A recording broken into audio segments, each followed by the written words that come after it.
So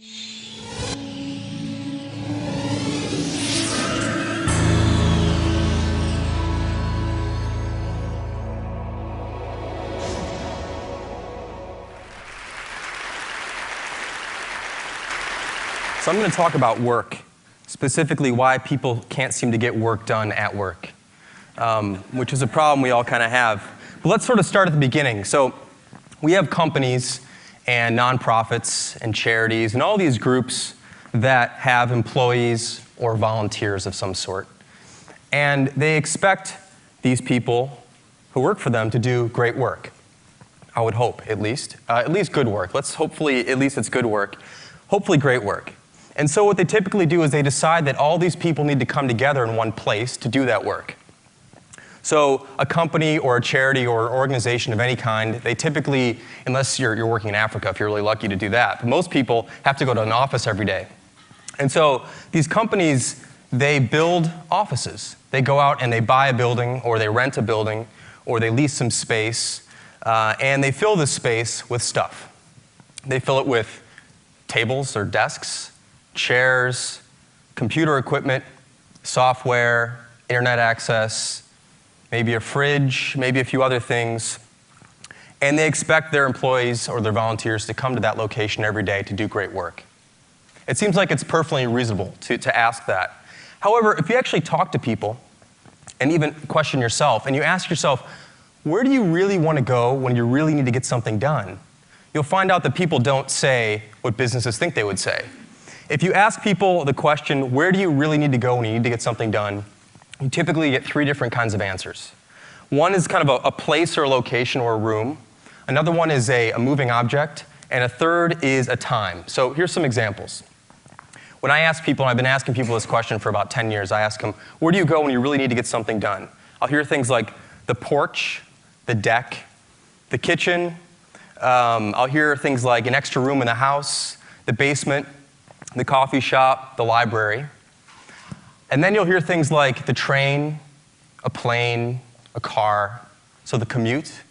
And then you'll hear people say, well, it doesn't really matter where I am as long as it's really early in the morning or really late at night or on the weekends. You almost never hear someone say the office. But businesses are spending all this money on this place called the office, and they're making people go to it all the time, yet people don't do work in the office. What is that about? Like, why is that? Why is that happening? And what you find out is if you dig a little bit deeper, you find out that people, this is what happens. People go to work, and they're basically trading in their workday for a series of work moments. That's what happens at the office. You don't have a work day anymore. You have work moments. It's like the front door of the office is like a Cuisinart. And you walk in, and your day is shredded to bits. Because you have 15 minutes here, and 30 minutes there, and then something else happens, and you're pulled off your work, and you got to do something else, and you have 20 minutes, then it's lunch. Then you have something else to do. And then you got 15 minutes, and someone pulls you aside and asks you this question, and before you know it, it's 5 p.m., right? And you look back on your day, and you realize that you didn't get anything done, right? I mean, we've all been through this. We've probably been through it. We probably went through it yesterday, or the day before, or the day before that. You look back on your day, and you're like, I got nothing done today. I was at work. I sat at my desk. I used my expensive computer. I used the software they told me to use. I went to these meetings I was asked to go to. I did these conference calls. I did all this stuff, but I didn't actually do anything. I just did tasks. I didn't actually get meaningful work done. And what you find is that, especially with creative people, designers, programmers, writers, engineers, thinkers, that people really need long stretches of uninterrupted time to get something done. You cannot ask somebody to be creative in 15 minutes and really think about a problem. You might have a quick idea, but to be in deep thought about a problem and really consider a problem carefully, you need long stretches of uninterrupted time. And even though the workday is typically 8 hours, how many people here have ever had 8 hours to themselves at the office? How about 7 hours? 6? 5? 4? When's the last time you had 3 hours to yourself at the office? 2 hours? 1 maybe? Very, very few people actually have long stretches of uninterrupted time at an office. And this is why people choose to do work at home, or they might go to the office, but they might go to the office really early in the day. or late at night when no one's around, or they stick around whenever after everyone's left, or they go in on the weekends, or they get work done on the plane, or they get work done in the car or in the train because there are no distractions. Now, there are different kinds of distractions, but there aren't the really bad kind of distractions, which I'll talk about in just a minute. And this sort of whole phenomenon of having like short bursts of time to get things done reminds me of another thing that doesn't work when you're interrupted, and that is sleep. I think that sleep and work are very closely related. And it's not just that you can work while you're sleeping and you can sleep while you're working. That's not really what I mean. I'm talking specifically about the fact that sleep and work are phase-based or stage-based events. So sleep is about sleep phases or stages. Some people call them different things. There's 5 of them. And in order to get to the really deep ones, the really meaningful ones, you have to go through the early ones. And if you're interrupted while you're going through the early ones, so if someone bumps you in bed or there's a sound or whatever happens, you don't just pick up where you left off. If you're interrupted and woken up, you have to start again. So you have to go back a few phases and start again. And what ends up happening, sometimes you might have days like this where you wake up at 8 in the morning or 7 in the morning or whenever you get up and you're like, man, I didn't really sleep very well. I did the sleep thing, I went to bed, I laid down, but I didn't really sleep. Because sleep is not, people say you go to sleep, but you really don't go to sleep. You go towards sleep. It just takes a while. You got to go through these phases and stuff. And if you're interrupted, you don't sleep well. So how do we expect, does anyone here expect someone to sleep well if they're interrupted all night? I don't think anyone would say yes. Why do we expect people to work well if they're being interrupted all day at the office? How can we possibly expect people to do their job if they're going to the office to be interrupted? That doesn't really seem like it makes a lot of sense to me. So what are these interruptions that happen at the office that don't happen in other places? Because in other places you can have interruptions like you can have, the TV, or you could go for a walk, or there's a fridge downstairs, or you've got your own couch, or whatever you want to do. And if you talk to certain managers, they'll tell you that they don't want their employees to work at home because of these distractions. They'll also say that sometimes they'll also say, well, if I can't see the person, how do I know they're working? Which is ridiculous, of course, but that's one of the excuses that managers give. And I'm one of these managers. I understand, I know how this goes. We all have to improve on this sort of thing. But oftentimes they'll cite distractions. I can't let someone work at home. They'll watch TV. They'll do this other thing. It turns out that those aren't the things that are really distracting, because those are voluntary distractions. You decide when you want to be distracted by the TV. You decide when you want to turn something on. You decide when you want to go downstairs or go for a walk. At the office, most of the interruptions and distractions that really cause people not to get work done are involuntary. So let's go through a couple of those.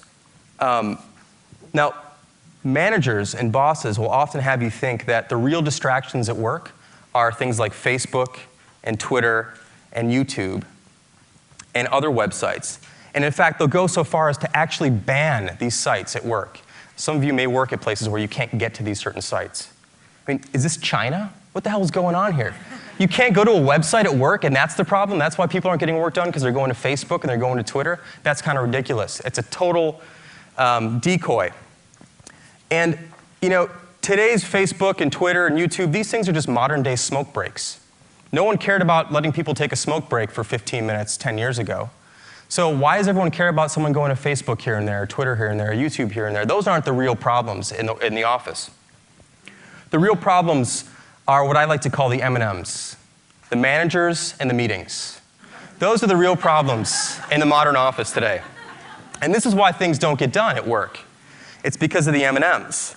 Now, what's interesting is if you listen to all the places that people talk about doing work, like at home or in the car or on a plane or late at night or early in the morning, you don't find managers in meetings. You find a lot of other distractions, but you don't find managers in meetings. So these are the things that you don't find elsewhere, but you do find at the office. And managers are basically people whose job it is to interrupt people. That's pretty much what managers are for. They're for interrupting people. They don't really do the work, so they have to make sure everyone else is doing the work, which is an interruption. And we have a lot of managers in the world now, and there's a lot of people in the world now, and there's a lot of interruptions in the world now because of these managers. They have to check in, hey, how's it going? Show me what's up, this sort of thing. And they keep interrupting you at the wrong time. While you're trying to actually do something that they're paying you to do, they tend to interrupt you. That's kind of bad. But what's even worse is the thing that managers do most of all, which is call meetings. And meetings are just toxic, terrible, poisonous things during the day at work.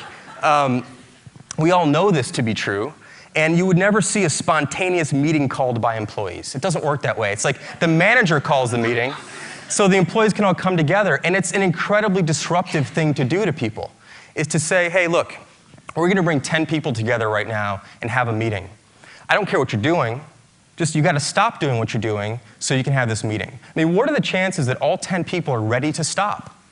What if they're thinking about something important? What if they're doing important work? All of a sudden, you're telling them they have to stop doing that to do something else. So they go into a meeting room, they get together, and they talk about stuff that doesn't really matter, usually, because meetings aren't work. Meetings are places to go talk about things you're supposed to be doing later. But meetings also procreate.